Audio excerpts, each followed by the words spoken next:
Call off the wedding. Do it now. Do not ask questions. Do not hesitate.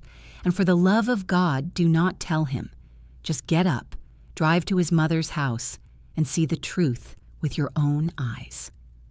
My grandmother's voice was not a whisper. It was a command that thundered through the haze of sleep, vibrating with a terrifying urgency that shattered the silence of the night. It was the kind of dream that didn't dissolve upon waking, but rather clung to the skin like a cold sweat, heavy and suffocating. Alara Vance shot up in bed, her lungs gasping for air as if she had just surfaced from drowning in icy water. The darkness of her bedroom in downtown Seattle usually felt comforting, a sanctuary from the relentless gray drizzle of the Pacific Northwest, but tonight it felt oppressive. The digital clock on the mahogany nightstand glowed a menacing red, 4:17 a.m. Her heart hammered against her ribs, a frantic drumbeat that echoed the panic pulsing through her veins.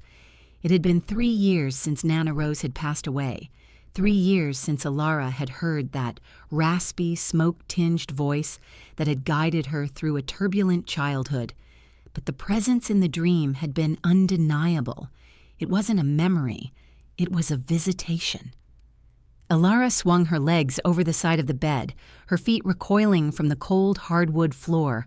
She walked to the floor-to-ceiling window, looking out at the city skyline, obscured by a thick, spectral fog. In exactly 18 days, she was scheduled to walk down the aisle at the St. Regis, wearing a Vera Wang gown that cost more than her first car, to marry Julian Thorne. Julian. The man who had swept into her life like a warm current, thawing the frost that had settled over her heart after years of focusing solely on her career as a restoration architect. He was perfect. Too perfect, perhaps? He was a tech investor with a charismatic smile, silver-flecked temples that distinguished him, and a way of looking at her that made her feel like the only structural anchor in a chaotic world. Yet as she stood there wrapping her arms around herself against the chill, the residue of the dream refused to fade. It mingled with a quiet, gnawing anxiety she had been suppressing for weeks, a subtle vibration in her gut that she had dismissed as cold feet or wedding jitters. But Nana Rose had never been wrong. She was a woman of sharp intuition and superstitious wisdom, the kind of woman who could smell a storm before the first cloud appeared. Alara turned on the lamp, the sudden light stinging her eyes. She moved to the kitchen, her movements mechanical, and brewed a pot of coffee. As the dark liquid dripped, she stared at the calendar on the fridge. The date was circled in gold ink. The big day. Beside it, a sticky note in Julian's handwriting. Lunch with Mother tomorrow. Don't forget. Tomorrow was today.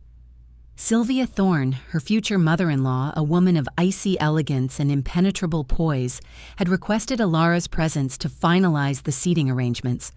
Alara's hands trembled as she poured the coffee. The dream replayed in her mind. Go to his mother's house. See the truth. She took a sip, the bitter heat grounding her. She wouldn't wait for the scheduled lunch. She would go now, or at least, she would go early. She needed to know if her subconscious was sabotaging her happiness or if the dead were truly trying to save the living. By 7 a.m., Alara was dressed in a thick wool coat and boots, driving her Range Rover through the mist-slicked streets of Mercer Island. The Thorne residence was a sprawling mid-century modern estate nestled behind high hedges and iron gates, a fortress of privacy and wealth. Julian had told her that his business trips often kept him away, leaving Sylvia alone in the cavernous house, a narrative that painted him as the dutiful, providing son. Alara parked 2 streets away, driven by an instinct she couldn't explain. She didn't want to be announced. She wanted to observe. Walking the final stretch, the damp air clung to her hair. The neighborhood was silent, the kind of affluent silence that felt heavy and watchful. As she approached the side of the property, hidden by a row of dense rhododendrons, she saw movement at the back entrance of the house. A figure was slipping out the service door, moving with a hurried, frantic energy. Alara froze, pressing herself against the wet bark of a cedar tree. It was a woman. She was young, perhaps mid-20s, with striking red hair and a puffy, oversized coat that looked like she had thrown it on in a rush. She was crying. Ilara could see the erratic rise and fall of her shoulders, the way she wiped her face aggressively with her sleeve. The woman practically ran to a beat-up sedan parked haphazardly on the curb, threw herself inside, and sped off, tires screeching against the wet asphalt. The knot in Ilara's stomach tightened into a painful twist. This was not a cleaner. This was not a caterer. The raw emotion on the woman's face spoke of heartbreak, not employment. Ilara waited another 5 minutes, her breath creating small clouds in the cold air, before she steeled herself and walked to the front door. She rang the bell. Sylvia Thorne opened the door after a long delay. She was wearing a silk robe that looked like it cost a fortune, her gray hair pulled back in a severe, perfect bun. Her eyes, usually composed, darted momentarily to the driveway behind Ilara before settling on her face with a mask of polite surprise. "Ilara, darling," Sylvia said, her voice smooth but tight. "You're very early. We weren't expecting you until noon. I know, Sylvia. I'm sorry. I couldn't sleep, and I thought we could get a head start on the seating chart before I head to the site." Ilara lied, stepping past Sylvia into the foyer before she was invited. The house smelled of old lilies and something metallic, like polished silver and stale secrets. Sylvia forced a smile, closing the door. "Well, come in then. I was just organizing some paperwork in the sunroom. Let me get changed. Make yourself at home." As Sylvia retreated upstairs, Ilara walked into the sunroom. It was a beautiful space, walls of glass overlooking the gray waters of Lake Washington. On the large oak table, a chaos of papers was spread out. Ilara approached, her heart rate spiking. It wasn't wedding plans, it was financial documents, property deeds. Her eyes scanned the pages rapidly: deed of transfer, power of attorney, liquidation of assets, and then a ledger. It was an old-fashioned, leather-bound notebook. Ilara opened it to the most recent page. It was a list of names, phone numbers, and notes. Candidate Sarah J. Status closed. Assets acquired. Candidate Rebecca L. Status pending liquidation. Candidate Ilara V. Status in progress. Wedding date secured. Condo title transfer prepared. The world tilted on its axis. Ilara gripped the edge of the table, her knuckles turning white. Her name. Her name was on a list of candidates, and next to it the terrifying phrase, "Condo title transfer prepared." She owned her building downtown outright, an inheritance from her grandfather and the result of 10 years of grueling work. Julian knew that. He had always praised her independence, her financial savvy. Suddenly, the sound of footsteps on the stairs snapped her back to reality. She quickly closed the ledger and moved away from the table. Pretending to admire a painting on the far wall, Sylvia entered, now dressed in sharp slacks and a cashmere sweater, looking every bit the matriarch. "Did you find everything all right?" Sylvia asked, her eyes scanning the table to ensure nothing had been disturbed.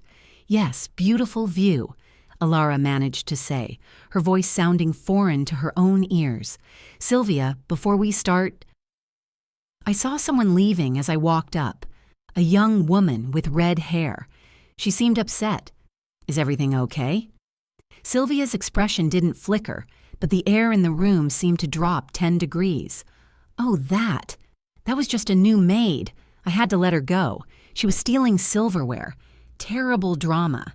You know how hard it is to find good help these days. A lie. It was such a smooth, practiced lie that it made Ilara's skin crawl." The woman outside hadn't been carrying silverware. She had been carrying the weight of the world. "I see," Ilara said. Sylvia walked to a cabinet and pulled out a photo album. "Why don't we look at some memories while the tea steeps? Julian was such a precious child. It helps to remember where he came from, especially before he starts a new chapter with you." Ilara sat, her legs feeling like lead. Sylvia opened the album. It was a curated history of Julian's life: birthday parties, graduations, ski trips. But as Sylvia turned the pages, talking about Julian's sensitive soul and need for stability, Ilara noticed something odd. In the background of a photo dated just 2 years ago, Julian was standing on a deck in a tropical location. His arm was draped possessively around a woman. Not just any woman, it was the redhead. The woman Ilara had just seen fleeing the house. In the photo, she was smiling, radiant, wearing a white sundress and holding a bouquet. Julian was wearing a linen suit. It looked exactly like a wedding photo. "Who is that?" Ilara asked, pointing before she could stop herself. Sylvia snatched the page, turning it quickly. "Oh, just a cousin. Distant relative. She's mentally unstable. We don't see her anymore." The contradiction hung in the air like smoke. First she was a maid who stole silverware. Now she was a mentally unstable cousin. The panic from the dream returned, fully formed and terrifying. Nana Rose hadn't just warned her.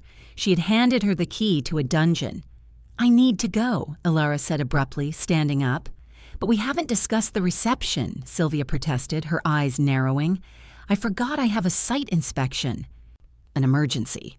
I'll call you later." Ilara practically ran out of the house. She got into her car, locked the doors, and hyperventilated for a full minute before she could put the key in the ignition. Her hands were shaking so badly she could barely steer. She needed help. She needed the one person who could dig up dirt better than a backhoe. She dialed Tess. Tess was Ilara's best friend since architecture school, a sharp-tongued, cynical journalist who had never fully trusted Julian. "Pick up, pick up, pick up," Ilara chanted. "Ilara, it's 8 a.m. Unless the St. Regis burned down, this better be good. I need you to find someone," Ilara said, her voice trembling. "A woman with red hair. I think her name might be Rebecca. I saw it in a ledger at Sylvia's house. Tess, I think. I think Julian is already married. Or was." There was a silence on the line, followed by the rustling of sheets and the click of a laptop opening. "Talk to me. Tell me everything." Ilara drove to a coffee shop on the outskirts of the city, away from any place she and Julian frequented. Over the next 3 hours, while the rain battered the windows, she and Tess, who had arrived with her laptop and a terrifying level of focus, dismantled Ilara's life. Using facial recognition software and the name Rebecca from Ilara's memory of the ledger, Tess found her, Rebecca Lewis, a pediatric nurse living in a small apartment in Tacoma. Her social media was locked down, but an old cached profile picture showed her with Julian. The caption read, "My Forever." "Just married. The date was 18 months ago. He didn't just date her, Ilara," Tess whispered, staring at the screen. "He married her. And look at this public record." 2 months after the wedding, Rebecca Lewis sold her house. The title was transferred to an LLC called Phoenix Holdings. Phoenix Holdings, Ilara realized with a jolt, was the parent company of Julian's supposed venture capital firm. "We have to go see her," Ilara said, standing up. "Ilara, if this guy is a con man, he's dangerous. You can't just—" "I am going to Tacoma, Tess. You can come, or you can stay here and eat a croissant." The drive to Tacoma was a blur of gray highway and racing thoughts. When they arrived at the address listed for Rebecca, it wasn't a house. It was a rundown apartment complex. Ilara knocked on door 4B. The door opened a crack. It was the redhead. Her eyes were red and swollen, her hair matted. She looked at Ilara and recognition flashed in her eyes. She had seen Ilara's car outside the Thorne estate. "You were there this morning," the woman whispered. "My name is Ilara Vance. I'm supposed to marry Julian Thorne in 18 days. Please, I need to know the truth." The woman opened the door wider, revealing a sparse, dimly lit living room. Boxes were everywhere. "I'm Rebecca," she said, her voice hollow, "and if you're marrying Maurice, you need to run." "Maurice?" Ilara asked, stepping inside. "That's his real name, Maurice Blackwood. Or at least that's what the police think. He changes it every time. Over the next hour, Rebecca spilled a story that was so horrific it felt like fiction. She had met Julian, whom she knew as Elias, at a hospital fundraiser. He was charming, wealthy, attentive. He swept her off her feet, isolated her from her friends, and convinced her to marry him quickly in a private ceremony. Then came the investment opportunity. He convinced her to sell her inherited home to invest in his company, promising to buy them a mansion. The day the funds cleared, he vanished. He took everything, Rebecca sobbed, clutching a tissue. My home, my savings, my credit. He left me with nothing but debt and a broken heart. I went to his mother's house today to beg. I just wanted enough money to move back to my parents in Ohio. She laughed in my face. She threatened to call the cops on me for trespassing. Elara felt a cold rage replacing her fear. It was a precise, structural anger. She was an architect. She understood how to build things, but she also knew exactly where to place the dynamite to bring a structure down. He's doing the same to me, Elara said, her voice steely. The condo. He's been pushing me to put the title in a trust for tax purposes before the wedding. He's a monster, Rebecca said. And he's not alone. There's a cousin, a realtor, named Veronica. She handles the paperwork. Veronica. The woman who had been helping Elara with the trust documents. It was a family business, a predatory pack of wolves dressed in designer clothing. We need a professional, Tess said, breaking her silence. We need Marcus Sterling. Marcus Sterling was a private investigator Tess had used for a corruption story a year ago. He was expensive, discreet, and frighteningly effective. By that evening, they were sitting in Sterling's smoke-free, minimalist office. Sterling, a man with a face carved from granite and eyes that had seen too much darkness, listened to the recording Elara had made of Rebecca's story. He leaned back in his chair, tenting his fingers. I know this M.O., Sterling grumbled. We call him the groom of doom in the precinct, but we never pinned a face to him. He's slippery, uses legal loopholes. If you sign the property over willingly, it's a civil matter, not criminal theft. That's how he stays out of jail. He creates a legal gray zone. So we can't stop him? Elara asked, despair threatening to choke her. We can, Sterling said, a shark-like grin spreading across his face. But we need to catch him in the act of criminal fraud. We need irrefutable proof of intent to deceive. And for that, Ms. Vance, you have to play the role of the loving bride for just a little longer. The next week was a master class in acting. Elara went home to the condo she shared with Julian. She cooked him dinner. She smiled when he kissed her. She talked about the floral arrangements. Every touch of his skin made her want to vomit, but she held on to the image of Rebecca in that run-down apartment. She was doing this for Rebecca. She was doing this for herself. And she was doing this for the other names in that ledger. Sterling got to work. He uncovered a trail of destruction spanning 5 states. There was Maya in Oregon, Elena in California, and a woman named Sarah in Arizona who had committed suicide after losing her family farm to Julian's schemes. The ledger Elara had seen was a trophy book, but the real break came when Sterling tapped Sylvia's phone. He caught a conversation between Sylvia and Veronica. "Is the Vance girl ready to sign?" Veronica had asked. "She's pliable, totally in love. Julian has her wrapped around his finger. We need those assets by Friday to cover the losses from the Vegas operation. Get the papers ready." "And after the wedding?" "There won't be a wedding, you idiot. Julian disappears on the morning of. We leave her at the altar with the bill and a transferred title. Same as always." Elara listened to the recording in Sterling's van, parked blocks away from her condo. Tears streamed down her face, hot and angry. They were going to humiliate her, strip her of her dignity, and leave her bankrupt. "We have the conspiracy on tape," Sterling said, "but we need to catch Julian signing the fraudulent documents. We need the physical act." The night before the wedding, the rehearsal dinner was held at a private room in a downtown steakhouse. Julian was in high spirits, toasting to their future. Sylvia was playing the doting mother. Alara wore a red dress, a silent tribute to the woman she saw running from the house, and smiled a smile that didn't reach her eyes. Later that night, back at the condo, Julian poured them both a glass of wine. "One last bit of business before the big day, my love," he purred, sliding a stack of documents across the marble island. "The trust papers. Veronica sent them over. Just so we don't have to worry about taxes while we're on our honeymoon in Bora Bora." Alara picked up the pen. Her hand hovered over the paper. This was the moment. If she signed, she lost the condo legally.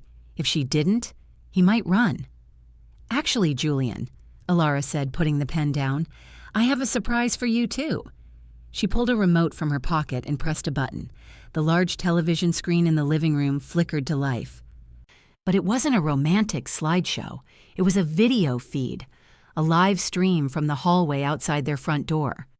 Julian frowned, confused. "What is this, Alara?" Then the camera switched. It showed the interior of an interrogation room.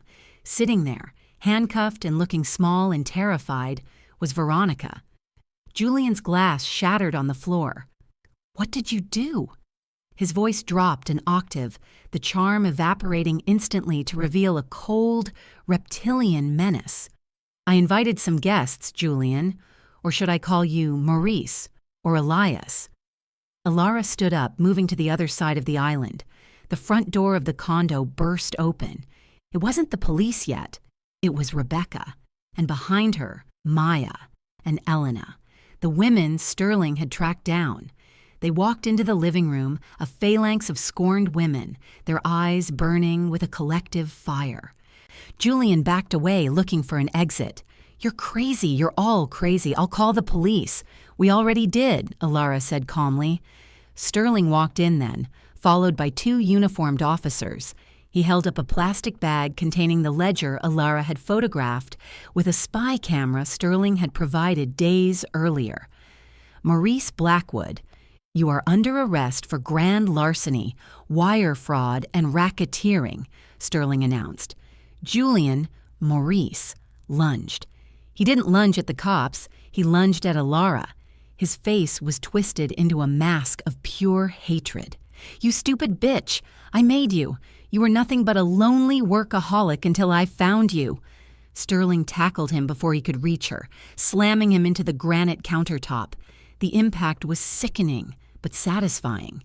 As they cuffed him, Morris screamed obscenities, his carefully constructed facade crumbling into dust. Sylvia was arrested an hour later at her estate.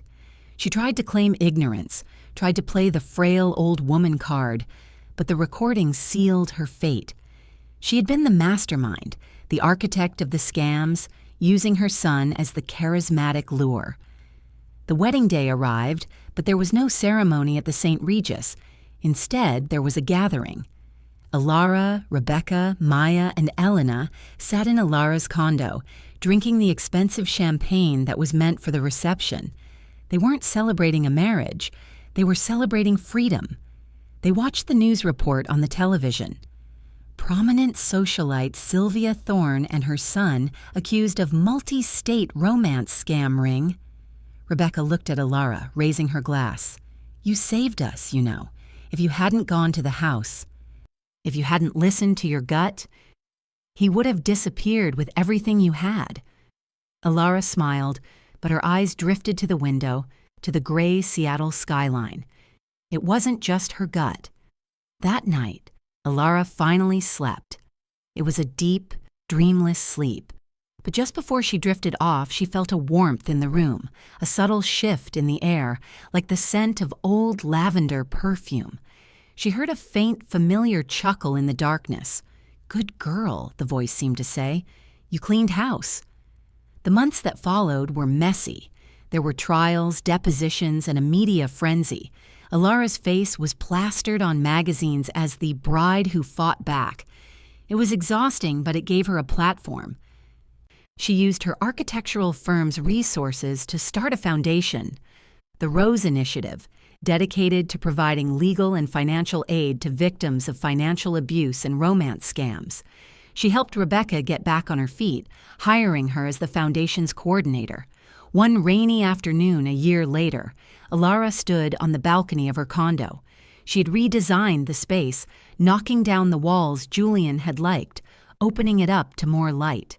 She was alone, but she wasn't lonely. She had learned the hardest lesson of all, that the most dangerous structures aren't the ones with cracks in the foundation, but the ones that look perfect on the outside while rotting from within. She realized that true love wasn't about being swept away or saved. It was about being seen, truly seen, for who you are, not for what you can provide. And more importantly, it was about trusting yourself. The voice of intuition, whether it comes from a dream, a grandmother's ghost, or just that quiet whisper in your stomach, is the most powerful guardian a woman has. To ignore it is to invite ruin. To listen to it is to build a fortress that no man, no matter how charming, can ever tear down. Ilara took a sip of her coffee, the steam rising into the cold air. She was still rebuilding her heart brick by brick, but this time she was the architect, and she was building it on solid ground.